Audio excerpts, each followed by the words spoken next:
샬롬 할렐루야. 창세기 2장 8절에서 9절입니다. 여호와 하나님이 동산의 에덴에 동산을 창설하시고 그 지으신 사람을 거기 두시니라. 여호와 하나님이 그 땅에서 보기에 아름답고 먹기에 좋은 나무가 나게 하시니 동산 가운데에 있는 생명나무와 선악을 알게 하는 나무도 있더라. 아멘. 천국 20번째 에덴 동산입니다. 에덴 동산의 자연 환경과 그곳에서의 생활, 그리고 선악과를 두신 하나님의 섭리에 대해 살펴보겠습니다. 천국은 인간 경작을 받은 하나님의 자녀들을 위해서 하나님께서 예비하신 영원한 세계입니다. 이 땅에 사는 동안 예수 그리스도를 영접하고 성령을 받아 영원한 생명을 얻은 영혼들이 영원히 살 수 있도록 만드신 곳이지요. 그리고 하나님의 자녀들이 하나님의 사랑을 깨달아 행함과 진실함으로 하나님을 사랑하는 증거를 나타내 보인 만큼 정확한 공의 가운데 처소와 상급을 주십니다. 하나님의 자녀들이 하나님의 사랑을 깨달아 하나님의 사랑을 몇 퍼센트 깨달았느냐에 따라서 처소와 상급이 주어집니다. 철이 든 거죠. 하나님의 사랑을 깨달아 행함과 진실함으로 하나님의 사랑을 깨달았으면 깨달은 것을 행함과 진실함으로 나타내야 되죠. 순종, 믿음. 하나님을 사랑하는 증거를 나타내 보인 만큼 깨달은 것을 내 지식적으로 마음에 담고 있는 것이 아니고 그것을 행함으로 내 보이는 겁니다. 믿음으로 순종으로 내 보이는 것입니다. 내 보인 만큼 정확한 공의 가운데 처소와 상급이 주어집니다. 하나님의 사랑을 깨달아 그 사랑을 깨달은 것을 하나님을 사랑하는 증거를 나타내 보이는데 어떤 것을 나타내 보이느냐 하면은 행함과 진실함. 하나님의 사랑을 깨닫는 게 우선 중요하지요. 깨달았으면 그 깨달은 것을 믿음과 순종으로 나타내 보여야 됩니다. 그것이 행함과 진실함으로 그 나타내 보이는 믿음과 순종도 행함과 진실함이 몇 퍼센트이냐에 따라서 처소와 상급이 주어집니다. 하나님의 사랑을 깨달아 행함과 진실함으로 하나님을 사랑하는 증거를 나타내 보인 만큼 정확한 공의 가운데 처소와 상급이 주어집니다. 아무리 하나님 사랑합니다, 주님을 사랑합니다, 찬양하고 노래하고 기도를 했어요. 그런데 그것을 시험을 해보시죠. 정말 네가 나를 사랑하느냐? 이제 믿음을 내보여라, 순종해봐라, 미션을 주지요. 그런데 자기한테 불이익이 돼요. 그러면 이제 불이익되면 불순종을 해요. 그것은 뭐예요? 하나님보다 본인을 더 사랑한 거예요. 그러니까 하나님을 사랑한다는 말이 미달이 된 거죠. 온전히 거짓말은 아니고 자기가 유익됐을 땐 사랑한다고 하지요. 그런데 막상 자기 본인한테 불이익될 것 같으면 자신의 자존심, 위치, 처지, 하여튼 입장이 곤란하다 하면은 순종을 안 해요. 그러면서 그 사람 믿음이 드러나는 거예요. 그 사람이 진실하지 못했다는 거. 기도는 그럴듯하고 말은 그럴듯하게 하지만 행함과 진실하지 않다는 게 드러나는 것이지요. 또 그것을 회개하고 돌이켰다 할지라도 다시 그와 같은 상황이 오면 다시 또 그래요. 본인의 기질적인 것을 버리지 않는 이상은 그래요. 근본의 악의 모양을 버리지 않는 이상은 그래요. 그래서 그거를 깨부셔야 돼요. 이와 달리 인간 경작을 받지는 않았지만 영원히 살고 있는 영적인 존재들이 있는데 바로 첫사람 아담과 하와가 에덴 동산에서 살 때 낳은 후손들입니다. 뭐 이거 성경에 없어. 그래? 이제 그렇게 의심이 되는 거지요. 그러면 이해가 안 되면 덮어두세요. 때가 되면 알려지는 거고 천국에 가면 알려지는 거예요. 에덴 동산이 이 땅 위에 있는 것이 아니라 둘째 하늘의 공간에 있습니다.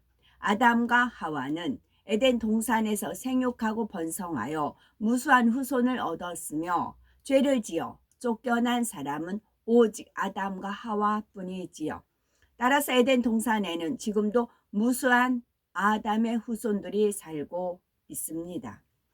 우리가 부모를 정말 믿으면 부모님이 내가 아직 이해를 못하는 말씀을 해도 거기에 반박하지는 않아요. 내가 모를 뿐이고 이해를 못할 뿐이지 부모님의 말씀이 전적으로 부모님을 믿으면 그 말씀을 믿어드리는 거예요. 그리고 세월이 흘러서 내가 어떤 경지에 가면 그때 부모님이 이때 이런 말씀을 하셨구나 라고 깨달으면서 철이 들어서 부모님한테 효도를 하는 것입니다. 이 또한 마찬가지예요. 이 또한 말씀이니까 믿으시면 돼요. 안 믿어진다 할지라도 토를 달지 마시고 그냥 덮어두세요. 그럼 때가 되면 다 열립니다. 둘째 하늘의 에덴 동산은 영의 세계이기는 하지만 셋째 하늘의 천국과 같은 완전한 영의 세계는 아닙니다. 영과 육의 중간 단계 차원으로서 육의 차원과도 공존할 수 있는 세계이지요. 첫사람 아담은 생령이었지만 흙으로 만들어진 육의 몸을 입고 있었기에 이 땅의 사람들처럼 자손을 낳으며 생육하고 번성하였습니다. 창세기 3장 16절에 잉태하는 고통을 크게 더하리니 했는데 이는 여자가 이 땅으로 쫓겨나기 전 에덴 동산에 살 동안에도 이미 잉태의 고통이 있었음을 의미합니다. 다만 생령이었을 때는 잉태의 고통이 미미하였지만 저주와 함께 그 고통이 크게 더해진 것이지요. 다시 말해 아담과 하와가 에덴 동산에 살 때에 이미 자손을 낳았다는 사실을 알려줍니다. 아담과 하와만이 선악과를 먹음으로 이 땅으로 쫓겨났고 생령인 그의 후손들은 지금까지 살면서 계속 생육하고 번성하고 있지요. 저도 창세기 말씀 하나님 만나기 전에 잉태의 고통을 더한다라는 그 표현이 있었어요. 그래서 더해? 그럼 먼저 더한다는 건 앞에 잉태에 있었고 더한다는 거잖아요. 뭐야? 성경이 거짓말하는 거야? 그런 적이 있었어요. 저도. 근데 이 말씀을 풀어받고 나서야 하나님 말씀 그 더하다는 그 더자 하나에 그런 많은 그런 앞뒤에 그런 우리가 모르는 그런 일이 있는 거지요. 아담과 하와만이 선악과를 먹음으로 이 땅으로 쫓겨났고 생령인 그의 후손들은 지금까지 살면서 계속 생육하고 번성하고 있지요. 따라서 에덴 동산에 있는 아담의 후손들은 사실 이 땅의 인구보다 훨씬 많습니다. 이들을 모두 수용할 수 있는 에덴 동산의 크기는 지구의 수천만 배 그 이상 헤아릴 수 없을 만큼 광활합니다. 또한 에덴의 사람들은 하나님께 직접 가르침을 받았던 아담으로부터 지식과 지혜를 전수받아서 오늘날까지 문명을 발전시켜 왔기에 이 땅의 과학기술 문명보다 훨씬 뛰어납니다. 여자분들은 잉태의 고통이 크게 더하리나 잉태의 고통이 뭔지를 알아요. 그러니까 해산의 고통을 크게 더하리니가 아니고 잉태의 고통을 크게 한다 그 표현이 있어요. 해산의 고통도 근데 해산의 고통이라는 것은 이게 제왕절개한 분들은 해산의 고통을 모르기 때문에 이 말이 안 맞아 그래요. 그러나 잉태의 고통, 입덧은 다 누구나 해요. 어떤 분은 입덧이 심해서 아예 병원에 누워있는 분도 계시다고 하잖아요. 이것도 남자들은 이거 모르지만 여자들은 알아요. 출산해 본 분들은 알아요. 잉태의 고통이 얼마나 심한지를. 저 같은 경우는 아프질 않았어요. 예수님 믿고 난 뒤로부터는 이제 그 물질을 쉬면 물질에 축복 주고 몸으로 봉사하면 건강에 축복을 준다고 하지요. 17세에 주님을 영접을 하고 여름방학 때 그 교회는 사명자 집회가 있었어요. 사명자들만 보름 정도 집회가 있었어요. 그래서 제가 배정된 데가 식당 봉사였어요. 식판 이제 들고 이제 막 청소하고 그릇 뭐 수거하고 드리고, 근데 새끼 밥을 먹을 수 있어서 너무 좋았거든요. 땀을 흘리면서 봉사하는데 신이 나고 행복하고 좋았어요. 그 뒤로부터는 이제 건강에 복을 줘서 아픈 적이 없었어요. 그러다가 25세 17세 주님 영접하고 25세 처음 아픈 거 잉태의 고통, 입덧. 24세 입덧이 이렇게 그래서 그 입덧으로 너무 심해서 그 공무원이란 직장을 그만둘 정도로, 근무를 못할 정도로 입덧이 그렇게 심했어요. 안 아프다 아프니까 더 그랬겠죠. 그래서 잉태의 고통을 크게 더한다. 여기서도 이제 역시 이제 하나님 은혜 가운데 깨달아졌죠. 해산의 고통보다는 잉태의 고통. 잉태의 고통은 다 누구나 있는 것입니다. 그래서 잉태하는 고통을 크게 더하리니. 에덴 동산은 죽음이 없을 뿐만 아니라 너무나 평화로운 곳입니다. 하나님의 능력으로 운행되는 곳으로 태양이나 달과 별이 없어도 하나님께서 정해 놓으신 질서와 법칙에 따라 운행되고 있습니다. 낮과 밤의 구분이 없이 항상 빛이 비추고 있는데도 활동하는 시간과 쉼을 갖는 시간을 자연스럽게 알 수가 있지요. 지구와 환경이 비슷해서 온갖 식물과 동물들이 있으며 아름다운 자연이 끝없이 펼쳐져 있습니다. 하지만 지구처럼 높은 산은 없고 평지와 낮은 언덕과 같은 구릉지대가 있으며 이런 곳에 사람들이 때때로 휴식을 취하기 위해서 지어진 장막 같은 것이 있습니다. 싱그러운 나무와 풀꽃이 가득한 초원에서, 풀꽃이라는 표현이 참 예뻐요. 풀꽃 예쁘잖아요. 잔잔하면 하늘하늘 잔잔하면서 꽃이 피어있는, 그 쬐끄만 꽃들이 피어있는 게 있죠. 풀꽃이란 말이 참 예쁘네요. 풀꽃이 가득한 초원에서 포근히 감싸 안아주는 듯한 빛을 온몸 가득 받으며 편안한 자세로 비스듬히 누워서 위를 바라보면 새파란 하늘에 솜덩이 같은 흰 구름들이 둥둥 떠다니며 갖가지 모양을 만들고 있지요.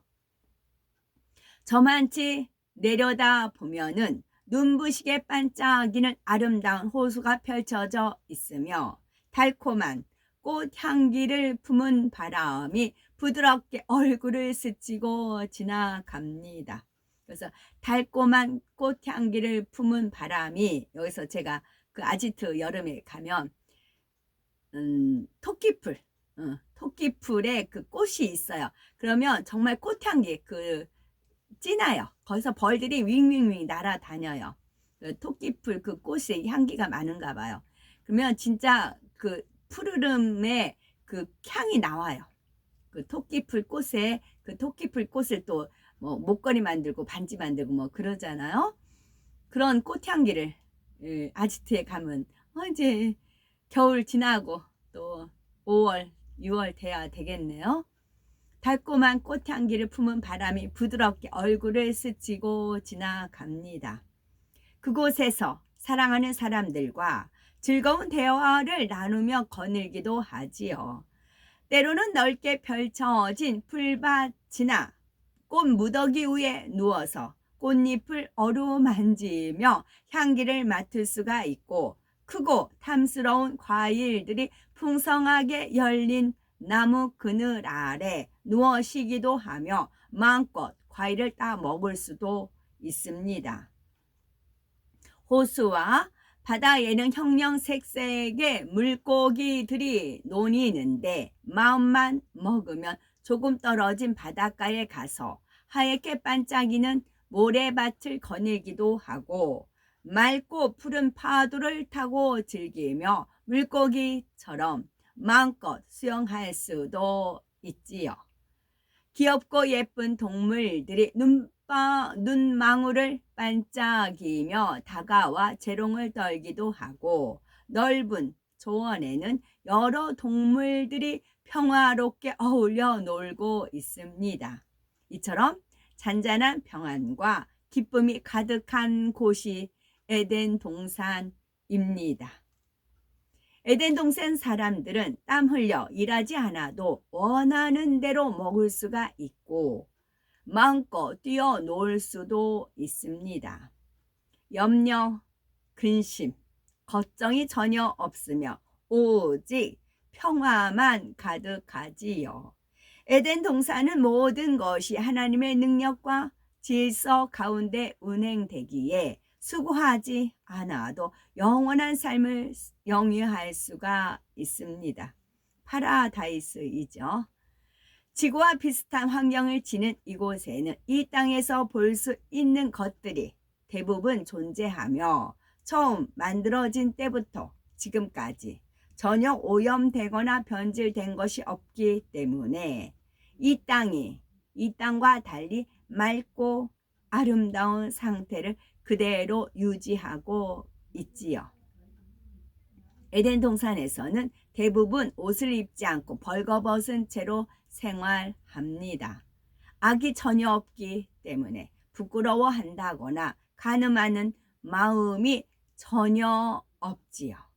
마치 아무것도 모르는 갓난 아이들이 벌거벗은 채로 자유롭게 뛰어노는 것과 같습니다.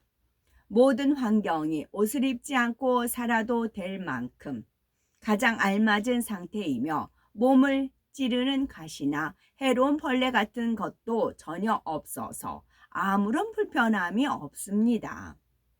가끔 옷을 입은 사람들도 볼 수가 있는데 이들은 일정한 단위로 묶여진 모임의 머리급들이지요.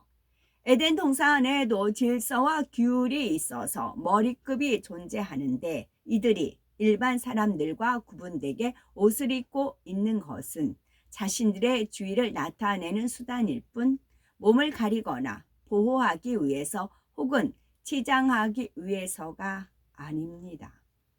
그래서 이 땅의 아프리카인들 이런 경우가 있지요. 그래서 에덴에도 있는 겁니다. 창세기 3장 8절에 날이 서늘할 때에 라는 표현이 나오는 것은 에덴 동산에도 서늘하다는 느낌이 있음을 알 수가 있습니다. 하지만 이 땅에서처럼 더위에 땀을 흘리거나 추위에 떨어야 하는 것은 아니며 항상 사람이 살기에 가장 알맞은 온도와 습도, 바람 등의 조건이 갖추어져 기후 변화에 따른 불편함은 조금도 없습니다.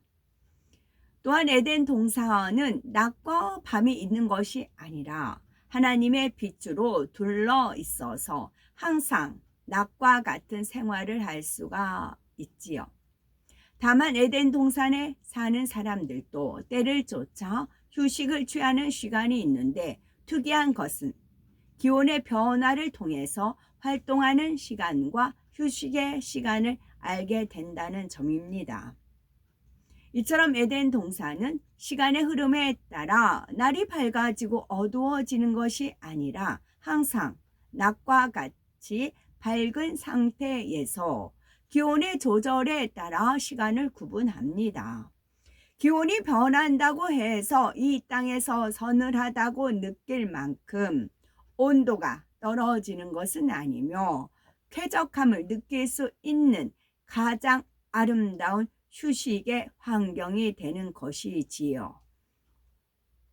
에덴 동산은 기쁨과 행복이 가득한 공간으로 생각하기 쉽지만 사실 그곳에 사는 사람들은 참된 기쁨과 행복을 모릅니다. 우리가 기쁘다, 즐겁다, 행복하다는 느낌을 가질 수 있는 것은 이와 반대되는 슬프고 고통스럽고 불행했던 것을 체험해 보았기 때문입니다. 또한 선과 진리와 빛이 좋다는 것을 아는 것은 그와 반대되는 악과 비진리와 어두움이 나쁘다는 것을 겪어 보았기 때문이지요. 예를 들어서 한 번도 아파보지 않고 주변에서도 아픈 사람을 보지 못한 사람이 과연 질병의 아픔과 고통을 알 수가 있을까요? 또한 살아가면서 부족함이라고는 한 번도 체험하지 못했고 주변 사람들을 통해서도 경험해 보지 못했다면 과연 가난에 대해서 얼마나 알 수가 있을까요? 아픔이나 가난의 고통에 대한 전혀 경험이 없다면 건강과 부요함에 대한 감사가 마음 중심에서 나올 수가 없지요. 자신이 누리고 있는 좋은 환경에 대한 가치를 전혀 모른다면 이는 결국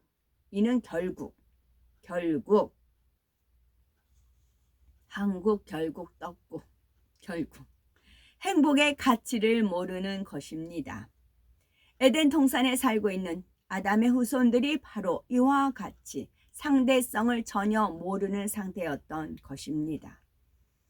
그런데 하나님께서 원하시는 참 자녀는 중심에서 하나님을 사랑하고 하나님의 사랑을 받을 수 있는 자녀입니다. 하나님께서 원하시는 참 자녀는 하나님의 중심에서 하나님을 사랑하고 하나님의 사랑을 받을 수 있는 자녀. 하나님을 사랑하고 하나님의 사랑을 받을 수 있는 자녀입니다. 하나님께서는 이러한 참 자녀를 얻기 위해서 에덴 동산 가운데 선악을 알게 하는 나무를 두셨던 것이지요. 첫사람 아담에게 에덴 동산과 이 땅을 다스리는 권세를 주시며 모든 것을 임의대로 할 수 있도록 하셨지만 단 한 가지 금하신 것이 있었지요. 모든 것을 예지하시는 하나님께서는 아담이 선악과를 먹게 될 것도 아셨기에 아담에게 그 결과를 분명히 알려주시고 먹지 말라 명하셨습니다. 하지만 선악과를 먹느냐 먹지 않느냐의 선택은 어디까지나 아담에게 맡겨 주셨습니다. 따라서 아담은 처음에도 자유의지 가운데 하나님의 말씀에 순종하여 선악과를 따먹지 않았고 나중에 선악과를 먹은 것도 자유의지 가운데 스스로가 택한 것입니다. 그 결과 공의 가운데 죄의 싹은 사망이라는 율법의 저주가 임했고 이렇게 시작된 인간 경작을 통해 결과적으로 하나님께서는 영원한 천국에서 함께 살아갈 참 자녀를 얻게 되셨지요. 사람 편에서도 참 사랑이나 참된 행복이 무엇인지 깨우치고 천국에서 영원히 살 수 있는 복된 기회를 얻게 되었습니다. 이러한 인간 경작을 하나님께서는 선악과를 두는 것으로 시작하셨던 것이지요. 에덴 동산에서 쫓겨난 아담과 하와가 이 땅에서 낳은 후손들은 눈물, 슬픔, 고통, 질병, 사망 등 갖가지 고난의 과정을 겪게 되었습니다. 하지만 결과적으로 참된 행복이 무엇인지를 깨닫고 천국에서 영생 복락을 누릴 수 있게 되니 얼마나 감사한지요. 영원한 천국에서 누릴 참된 행복을 생각한다면 이 땅에서 경작의 과정이 결코 힘들거나 어렵지 않습니다. 오히려 장차 다가올 영광을 바라본다면 하나님의 말씀대로 살고자 힘쓰고 애쓰는 것이 참으로 감사한 일로 여겨지는 거지요. 장차 우리가 들어갈 천국은 가장 낮은 처소일지라도 에덴 동산과 비교할 수 없이 아름답습니다. 그러므로 인간 경작에 담긴 하나님의 섭리를 잘 깨달아 하루하루 더욱 온전히 빛 가운데 살아감으로 영원한 안식처인 천국의 가장 좋은 처소를 침노에 들어가는 복되고 아름답고 보배로운 우리가 되셔야 되겠습니다. 아멘.